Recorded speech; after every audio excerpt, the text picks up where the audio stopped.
Okay, good evening and welcome to the second of our In Conversation with events. This one's part of the Dundee Science Festival. And tonight our talk is entitled Women on the Edge of a Malaria Breakthrough. And we're going to talk to two researchers who played key roles in the development of DDD 107498, which we'll refer to as 498 from here on in. A drug candidate for the treatment of malaria, which was developed by a team at the University Dundee Drug Discovery Unit and other collaborators, and recently passed its first human trials. So I think we'll just move straight to introductions. So firstly, Beatriz, would you like to introduce yourself and your role in the program? Hi, good afternoon. Yeah, my name is Beatriz. I've been working in the University of Dundee since 2007, and I joined the DDU in 2010 to work in the program that ended up with the discovery of this compound. And I am a chemist, so I've specialized as a medicinal chemist to develop new medicines for, in this case, malaria, that is a disease in need of new compounds to treat malaria. Okay, and Irene, can you tell us a bit about yourself and your role? I can. So I'm Irene Hallyburton. I also work in the Drug Discovery Unit as a malaria biologist. So I've been in the Drug Discovery Unit since it started, 13, 14 years ago almost now. I've actually worked in the division, parasitology division, since 1999. So I've been around a while. So yeah, involved with Beatriz right from the beginning of our malaria project, starting off with the initial screening campaign. Great, thank you.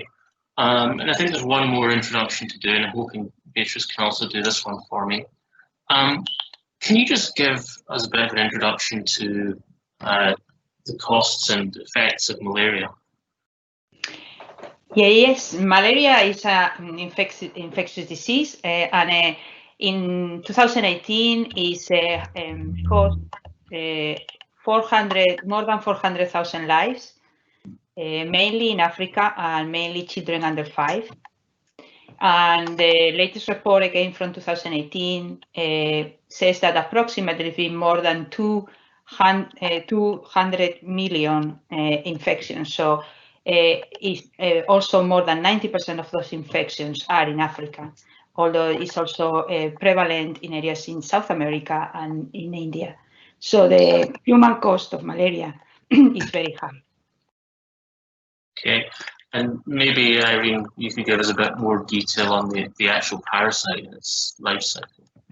Okay, so the malaria parasite has two hosts. It has an insect host and a human host. So if we start off with the insect biting the human, so the parasites get into the bloodstream, and there they go into the liver. They multiply in the liver and then come out into the bloodstream. And it's the bloodstream form that we really concentrate on in the lab, because we can model the blood in a flask in the lab. So the bloodstream form has a life cycle of around 48 hours. The parasites enter the red blood cells, they multiply and divide and then burst out into the bloodstream and look for new red cells to invade. The parasites also change in the bloodstream into gametocytes. And it's this form that the insects take up when they bite people to take a new blood meal. This starts another part of their life cycle inside the insect, and then they are injected or back into people through a bite. Great, thank you. And when you talk about blood in flasks, yes. Are we using literal blood? Where does that come from? Yeah, so we actually are using real people's blood. This is blood that's been donated through the Scottish Blood Transfusion Service. We use the blood that's no longer suitable for transfusion. So no one's missing out on us getting red cells to use in a lab. This is stuff that's out of date, that might have been gone up to the wards for someone to use, and it's been wrongly stored. But yeah, so even if your donation isn't used for transfusion, we can still make use of it for our research. It can still be useful, yeah. Yeah, definitely. Yeah. Okay, so what are we looking for? I guess I'll go to Beatriz for this one. First, sort of generically to make a drug, and then maybe what specific considerations around malaria. Yeah, yeah. Thanks, Andrew. It's an interesting question. So in general, a medicine needs to be obviously safe.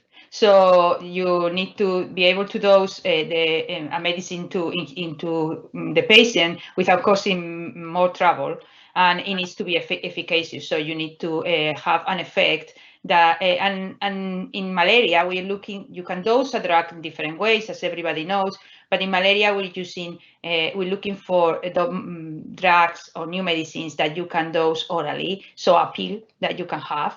And also needs to be very safe, because the main patient population is children and pregnant women are the most affected. So our population that need drugs that are very safe. Also in malaria, another important thing to consider is the disease needs to be a very cheap treatment. So we are talking about populations in Africa, in India and South America. They're not countries that have high income, they're low and middle income countries. You need to make it available to everybody. So it has to be very cheap, very safe, and oral, and stable at high temperature, so you can take it to places in the tropics. The other thing that is important in malaria is that there are several factors there for malaria that are important. So Irene has described very nicely how the parasite changes in the human body and how it changes in the mosquito. And once you get infected, it goes into the liver, and you wouldn't know that you're infected. There is no symptoms there. But then once it gets into the blood, it starts multiplying exponentially. You can have millions of parasites in blood from a person that is infected. And that causes the symptoms. So you start have fevers and feeling really terrible. And that's when you need the treatment. So the drug needs to be effective of making you feel better. But if you could, drugs that can also stop the development of the parasite while they're in the liver and prevent the symptoms are great, because you can use them for protection. You can give people the drug to prevent them to get sick. And then the other thing that's very important in malaria is also preventing transmission, so cutting the transmission from a human to a human in a mosquito bite, because then you can control the infectious disease. You know, now we have coronavirus and we don't have any way of controlling it, but it is another infectious disease that you want to cure, but you also want to control so it doesn't expand to other people. So in malaria, ideally, you want something safe, effective, that can prevent the symptoms, that can cure the symptoms, and also ideally can prevent the transmission to another person. So it's a big ask, but that's what we're looking for. And am I right in thinking to do that, you ideally want to target the parasite in the blood then? So so the main target is the parasite in the blood, but we are looking for medicines that can also have effects in the parasite in the liver and also prevent the transmission. And the transmission comes through parasites that are in the blood too, but are going to start the sexual differentiation. So you target multiple targets within the one life cycle. Yes, we are talking about drugs that can have effects in different organs in the body, mainly the liver and the blood. So I think that sets the scene quite well in the sense that this kind of drug discovery work is quite complicated and it tends to be quite slow and expensive. And yet, my understanding is that wasn't quite true in this case. So I was wondering if you could just talk us through the timeline and how it compares to what you would normally expect. Yeah, so I guess I'll answer that question, Irene, and then I can let you pitch in if I forget something. But Okay. the project was started in the DDU before I started working on malaria in the DDU. So I was in the university, but not working in the DDU. And the people like Irene and other people with her started to develop a platform that can allow us to look for compounds that kill the parasite in the lab in blood, in culture in blood. And they did this, started this in October 2008, and then they had everything ready to run what we call a screen. So we have collections of compounds, and we can put these compounds, we can use these compounds in plates that are with little wells. So each well has one compound, and this screen identifies compounds that kill the parasite. And then that's when the chemists come. Once the biologists have done all the hard work, the chemists come and look at what the biologists discovered and try to improve it. With the help, obviously, we need the biologists all the time there because they need to help us keep testing the compounds we make. So that process started in April 2010, and we completed all the work we can do in the DDU in November 2013, and that then passes to collaborators and to partners that can take it forward.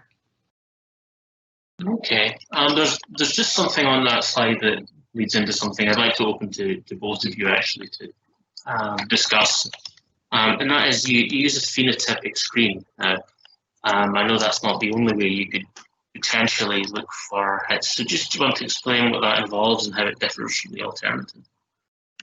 Okay, so the way that we did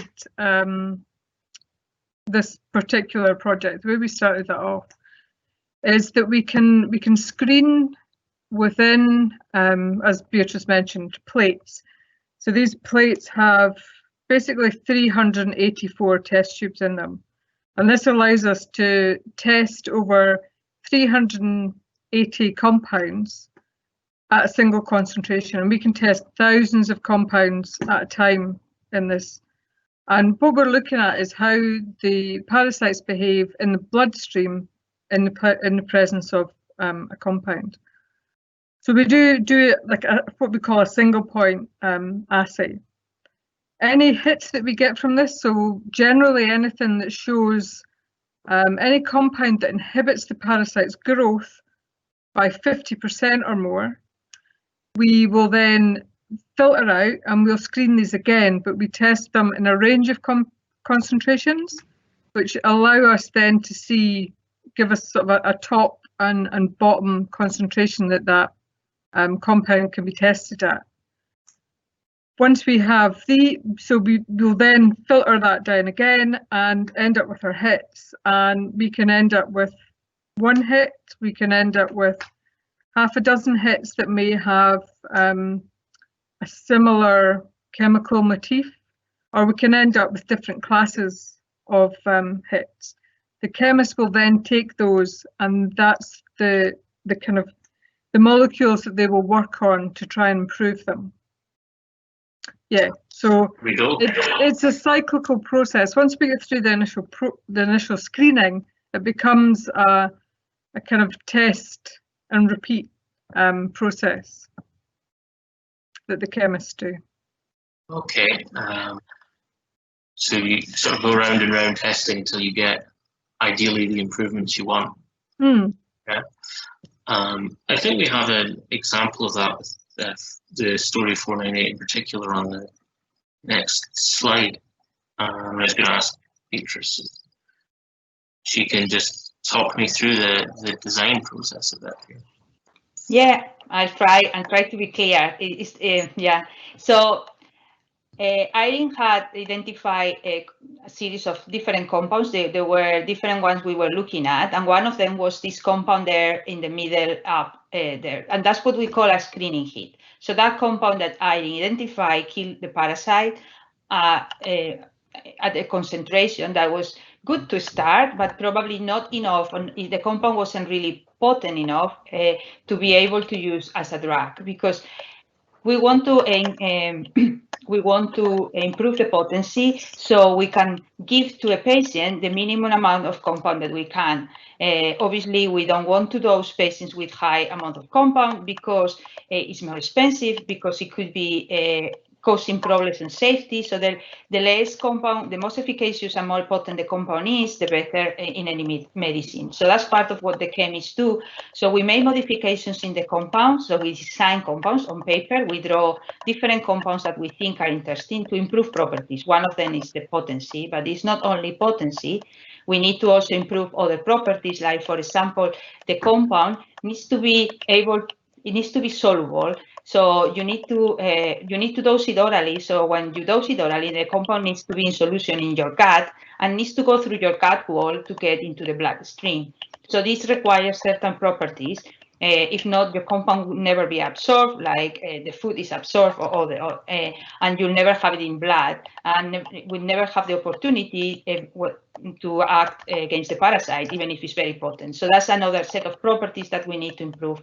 And then once it's in the bloodstream, we need to also improve the compound to make it stable there, so it's not metabolized and disappears very quickly, and it has the opportunity to meet the parasites in blood and kill them. So that's the things we try to do in this, and without going to detail on chemistry, we make small modifications. So we have this bromine, that's this Br there, we change it for a fluorine, that's the F in red.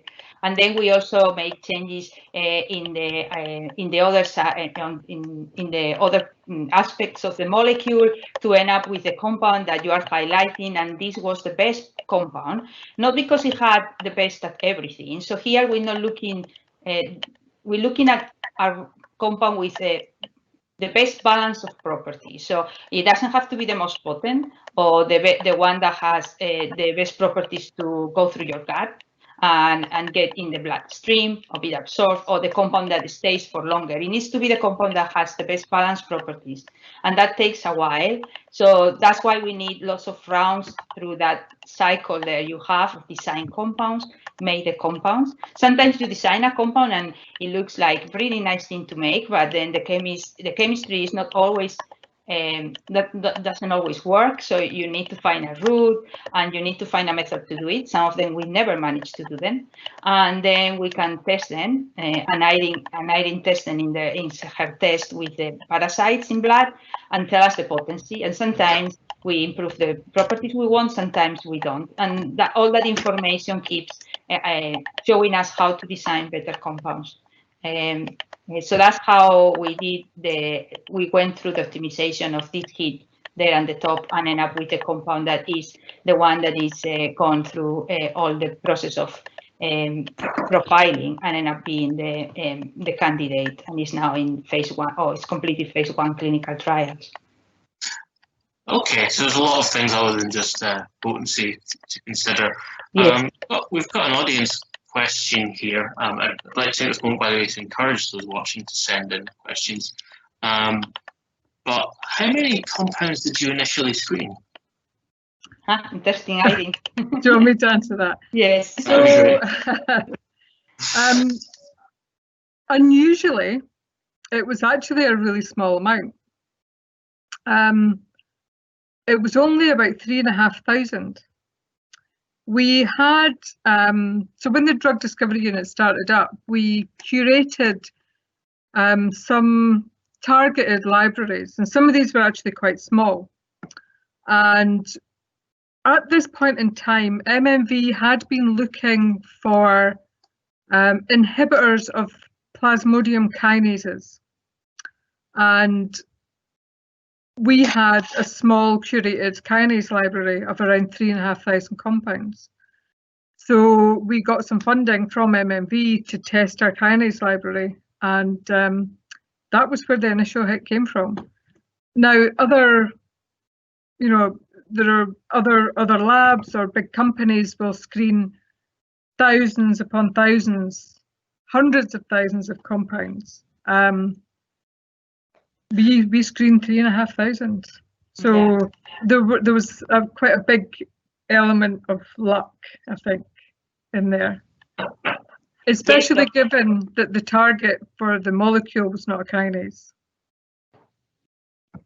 Wow. Yeah, for malaria globally, just to kind of complete that, in different labs around the world, there had been screens of more than 6 million compounds. So almost every collection of every pharma company and all the commercial compounds there's been a massive effort in the last 15 years looking for compounds for malaria. So there's more than 6 million, probably more than 7 or 8 million now compounds that had been tested against malaria.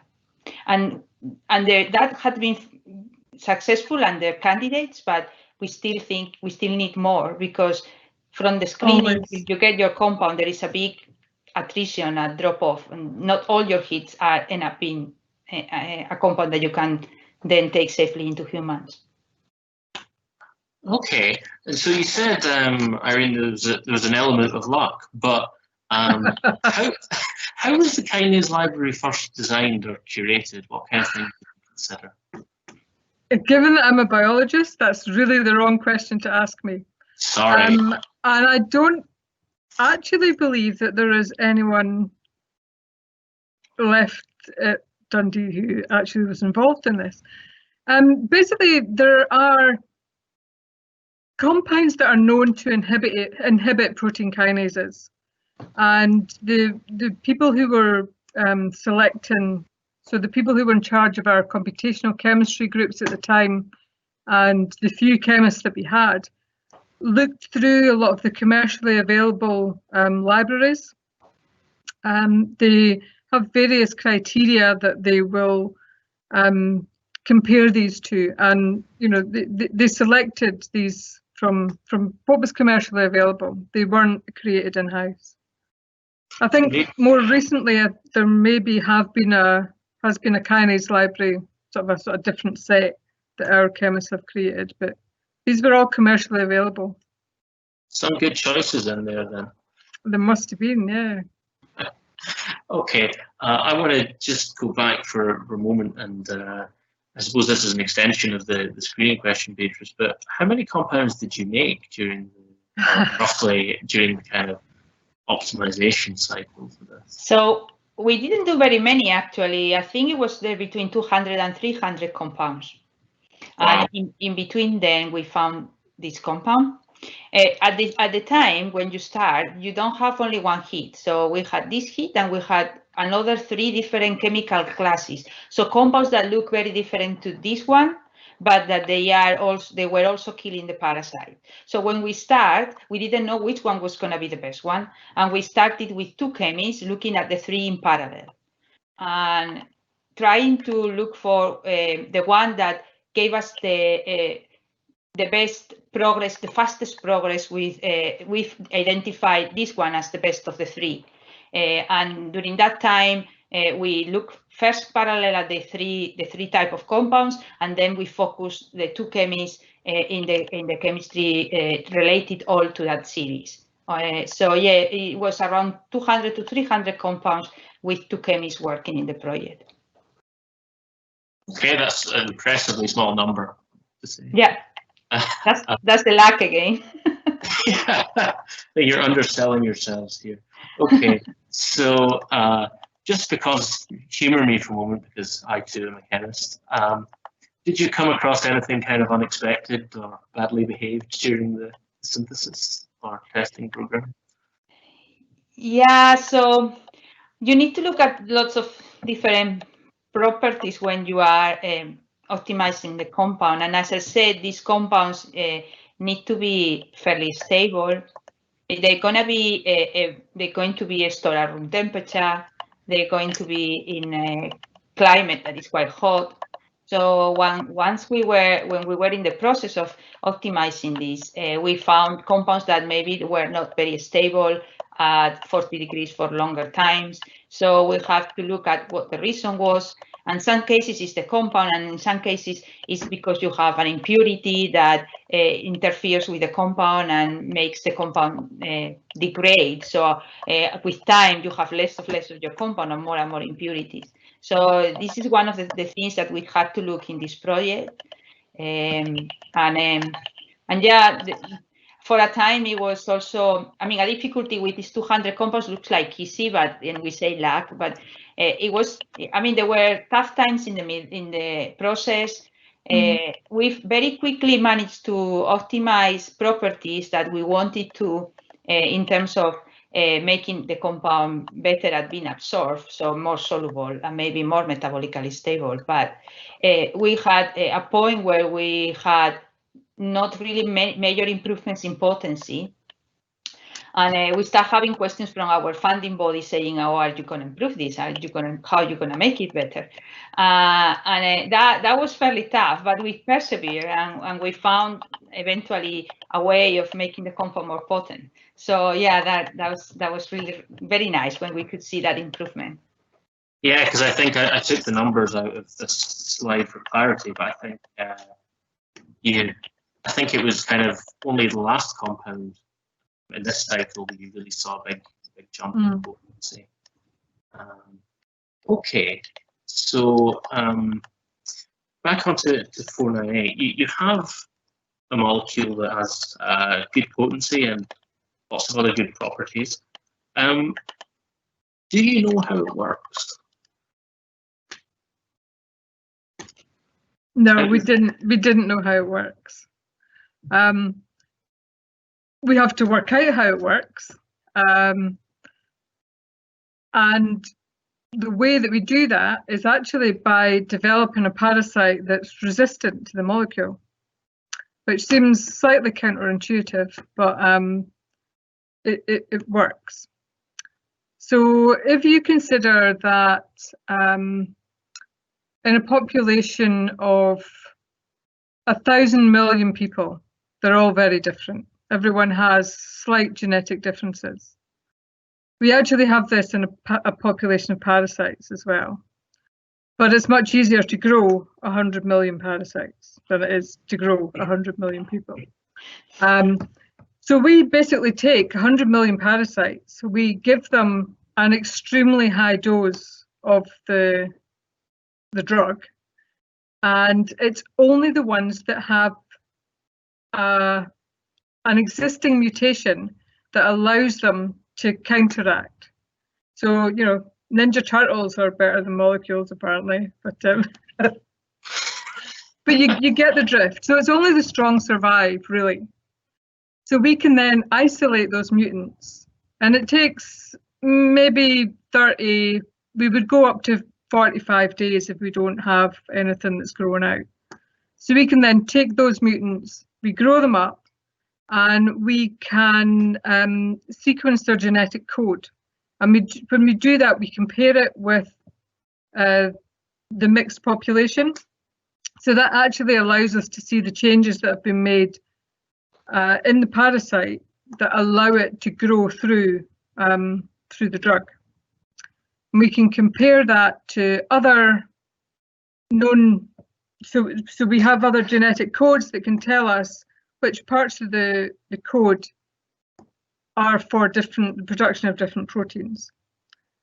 So from that work that we did a bit of that in Dundee, and we also did a bit of that with a partner group in the US, we discovered what the target was. Okay. Are you going to do a reveal? Yeah. So the target is EF2. And this is an elongation factor. And what the elongation factor does, so this is kind of an easy way to explain it, I think. So if you think of it as an old-fashioned film projector, if you think of the film as the messenger RNA, so it's like a big ribbon, and as it has to come through the projector so that you can see the picture. And the EF2 is what takes the projector over the film and helps translate it into the picture. And what we think that 498 does is we think that it disrupts the power supply. So if your projector's not working, then you've lost your power and you can't see your picture. So we think that this is what 498 is doing to EF2, is disrupting this power supply. So it means that the parasites can't multiply. And when so we see this disruption at a particular point in the life cycle, and it's right where the parasites are making lots and lots of more parasites. So it makes sense that this is where there's a big replication event happening, that this is where 498 is disrupting the process. Okay, do we also have EF2 in humans? We do. Most organisms have EF2, but there are enough differences that we can target the falciparum EF2. So we need to be very careful often with the protein targets that we identify, because the human ones can be very similar. We don't want to give someone a drug that is going to knock out their own protein that's very similar. We're fortunate enough here that the human EF2 and the falciparum EF2 are different enough that we can target one and not the other. And I think you actually end up with some pretty impressive selectivity in the sense that it's not toxic. We do have very impressive selectivity, yeah. I mean, we have a standard test that we do at, at an early stage, where when we're testing against the parasites, we can also test in the lab against a human liver cell or a human lung cell. And we have I think it was probably over 1,000 times selectivity.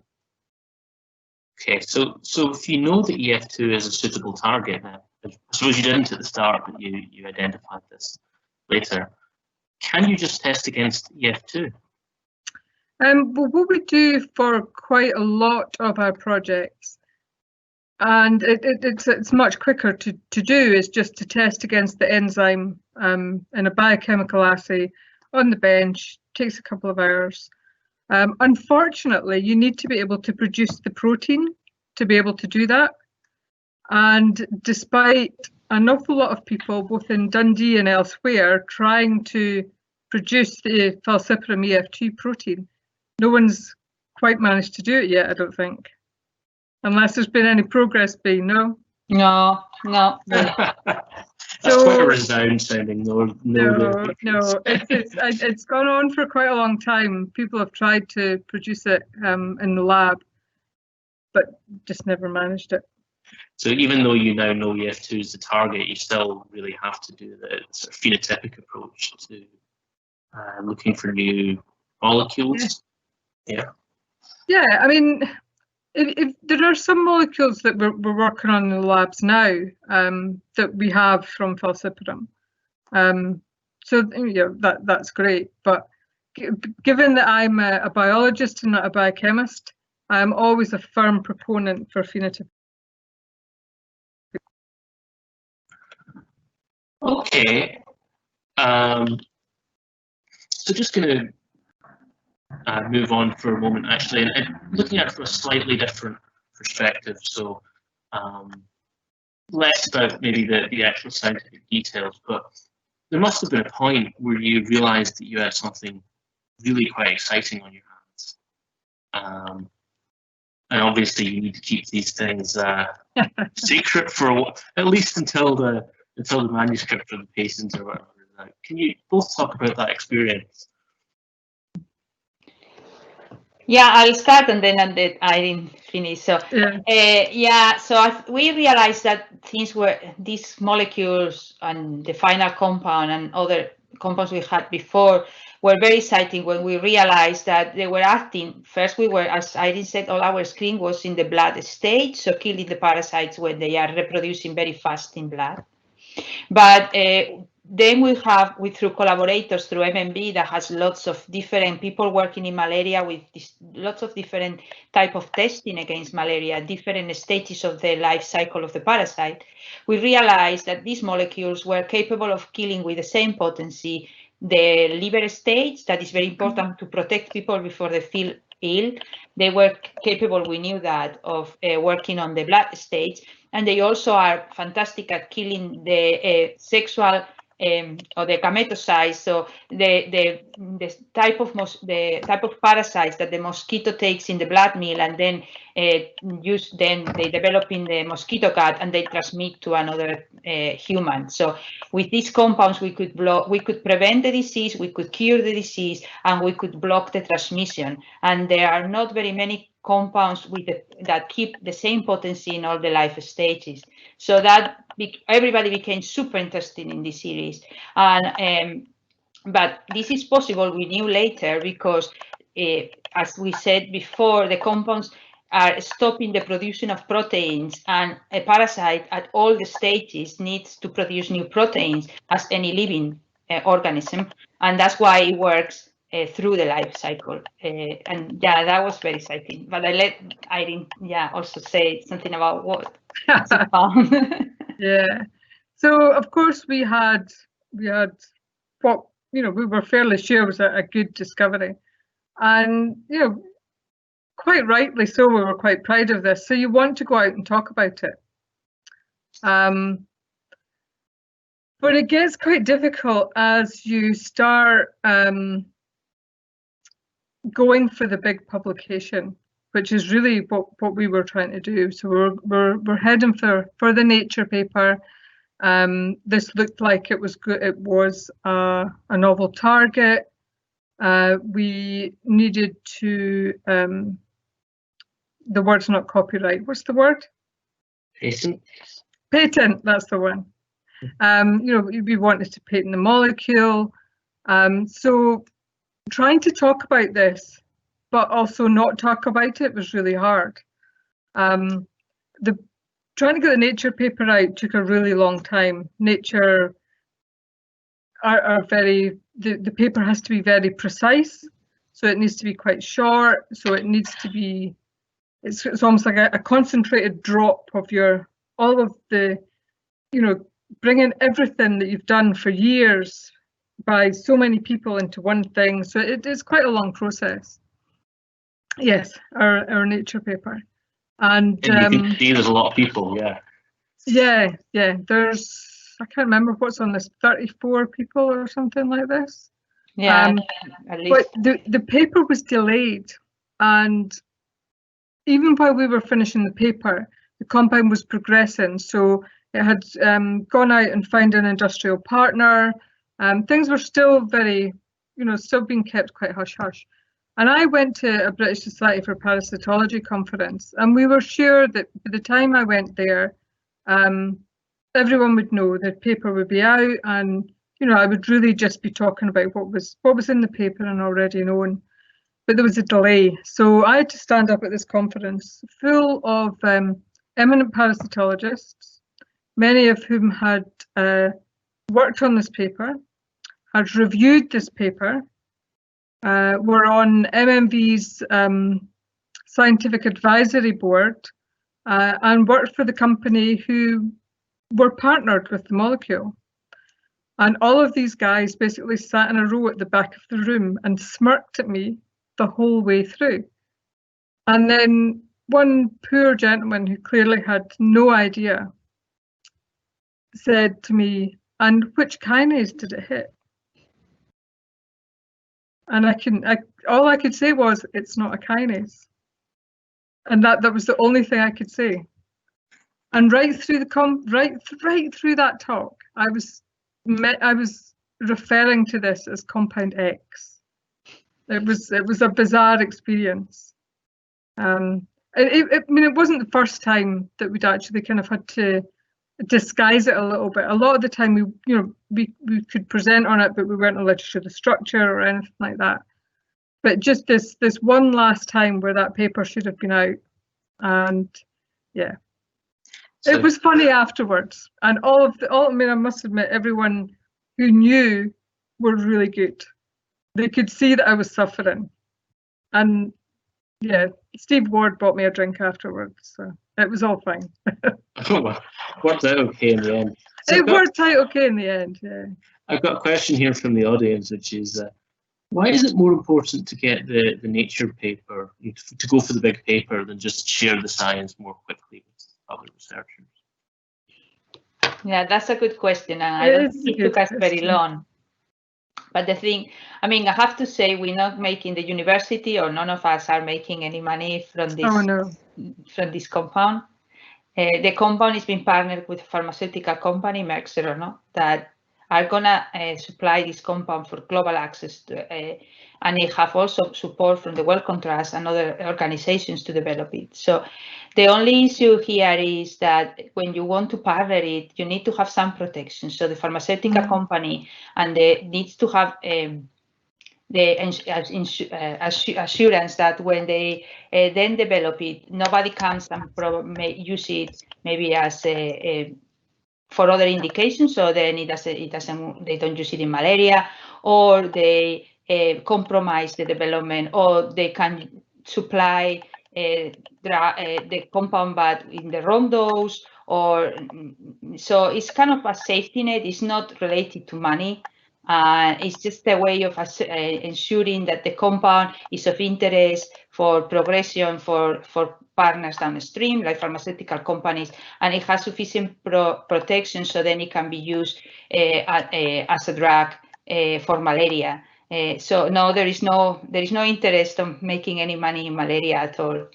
Okay, so I am going to ask one. Oh, sorry, Irene. Sorry, I think though. So there was a twofold aspect, I think, to this discovery. One was an incredibly potent inhibitor, and it's that needs to be protected by the patent.